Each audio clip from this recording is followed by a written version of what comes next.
చేయవలసిందిగా కోరుచున్నాం.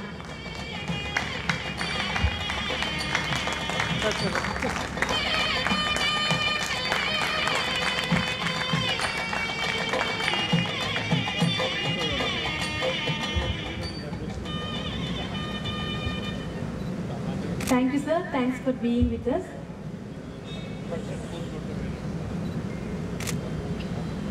అందరికీ నమస్కారం. మూర్తి గారిలా నేను మాట్లాడలేను. ఆయన చాలా విషయాల్లో ఎక్స్పర్ట్, నిపుణుడు అన్నమాట. మీకు అందరికీ ఆయన్ని పీడియాట్రిషియన్గా తెలుసు. ఆయన రొటేరియన్గా సమాజ సేవ చాలా చేశారు. వందల కొద్ది వైద్య విద్యార్థులని తర్ఫీదించి మంచి డాక్టర్లుగా తయారు చేశారు. ఆయనకి సినిమా ఫీల్డ్ వాళ్ళతో కూడా చాలా సంబంధం ఉంది.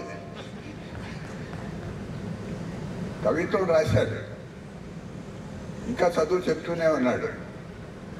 చదువు చెప్పడమే కాదు, ఆయన ఇంకా నేర్చుకుంటూనే ఉన్నాడు.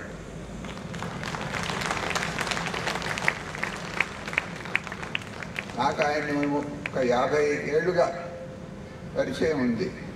మనిషి ఏమి మారలేదు. అప్పుడు ఎలా ఉన్నాడో ఇప్పుడు అలాగే ఉన్నాడు.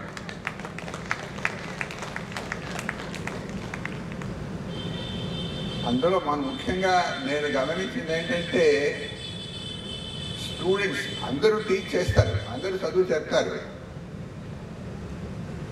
చదువు చెప్పాలి, డబ్బు సంపాదించాలి అని మాత్రమే కాకుండా ఇప్పటికీ కూడా 80 ఏళ్ళు దాటితే కూడా ఇంకా వైద్య విద్యార్థుల్ని వాళ్ళు మంచి చెడులను చూసి వాళ్ళు బాగా పైకి రావాలని అనుకునే వ్యక్తి పిఎస్ మూర్తి.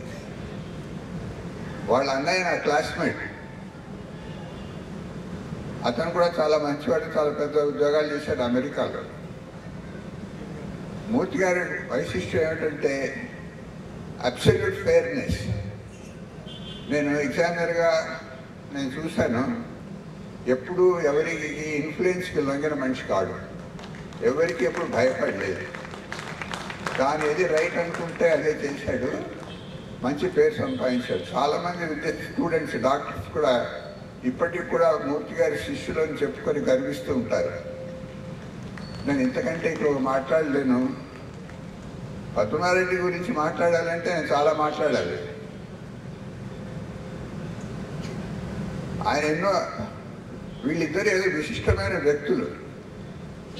పద్మనారెడ్డి చూస్తే నాకు ఒక మాట విచారం వేస్తుంది, ఎందుకు ఇలా చేశాను ఇన్ని అని. అందరూ అడుగుతుంటారు.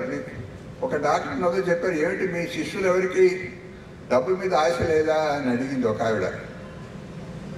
నేను కాదమ్మా, వాళ్ళు అలాగే అట్లా మనుషులు, వాళ్ళు వాళ్ళకి నాకు చదువు చెప్పే భాగ్యం నాకు లభించింది.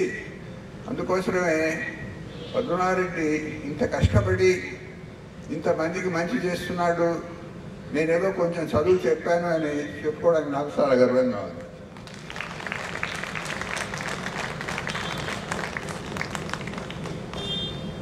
లక్షలు సంపాదించగలిగిన వ్యక్తి ఇలాగ ఊర్లో పడి తిరుగుతూ ఉంటే, మధ్యప్రదేశ్లో నక్సలైట్లు రావడానికి పాడేరులో ఇలా తిరుగుతున్నాడంటే నాకు ఏమిటి, వాళ్ళ ఆవిడ ఏమనుకుంటుందో, ఎప్పుడైనా వాళ్ళ పిల్లలు ఏమనుకుంటున్నారు, నాకు ఎప్పుడు అదే విచారం.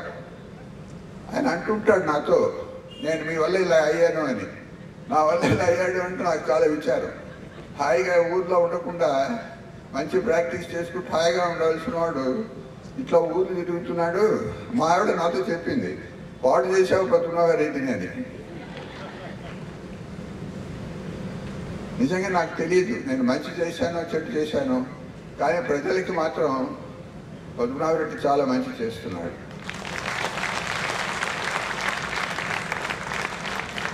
అది మాత్రం చెప్పగలరు.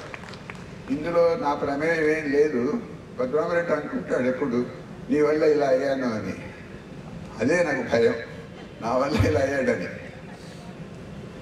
అంచేత మీరందరూ పద్మనాభరెడ్డి గురించి మాట్లాడినప్పుడు నాకు చాలా గర్వంగా ఉంది.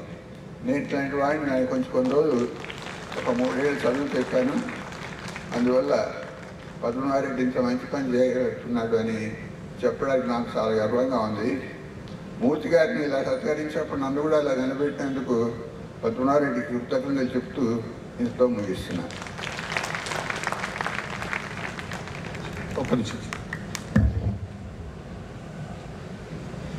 సభకు నమస్కారం.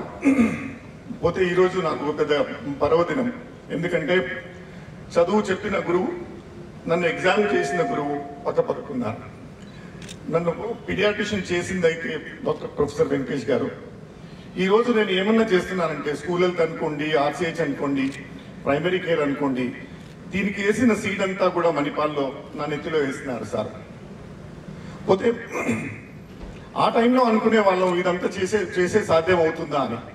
కానీ ఇప్పుడు ఈ కార్యక్రమంలో మునిగినాక పోయిన 10-12 సంవత్సరాల నుంచి ఏదైతే చేస్తున్నామో చూస్తుంటే దీనికి అంత కారణం ఎవరన్నా ఒక్కరు ఉన్నారంటే అది ప్రొఫెసర్ వెంకటేష్ గారు. Sir, I'm eternally thankful to you for being what you are, and then the way you incorporated knowledge to me, and then the way you treated me as an individual, and then I give most of the credit for what I am today to you for making me what I am. But sir, Professor Murthy garu, so again the privilege of being examined by a professional who cannot be nobody can deceive him, and he is not under influence.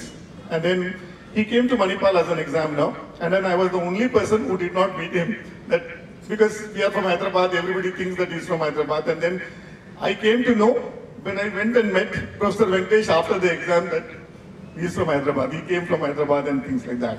So that was the credibility, that was the system they followed, both of them, even though they were the dearest friends.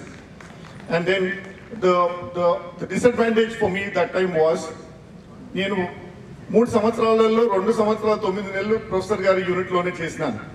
పోతే examination వచ్చేంత వరకు professor was not the examiner, the second unit head was the examiner. Obviously, అంటే as you know, postgraduates will understand this. When you have not worked in the unit, you are at a disadvantage to that examiner. So in spite of that difficulties, we did manage to clear successfully, because within 3 months of that exam, my marriage was fixed. And then I committed to Gauri that the moment I finished my MD, I will marry. And then she had to wait for 3 years for that, 2.5 years for that reason. So that was again one of the biggest tension. And then successfully I could manage to clear first term. In spite of so many difficulties, the situation was there were 4 postgraduates. One was a repeater, one was related to the examiner, and then one was the state topper, and then the 4th one was me. So, and then by norm, the percentage of passing is 50%. Irrespective of what you perform, that time it used to be only 50% pass out. So, luck was on our side. The state topper and myself cleared, the other 2 could not. And then, sir, I'm eternally grateful to you for being what you are. And then being part of the NICE family. Both of them are there Monday, Wednesday and Friday to teach the young postgraduates the clinical medicine and impart their experience to the upcoming pediatricians. So that's a privilege which NICE only has. Thank you.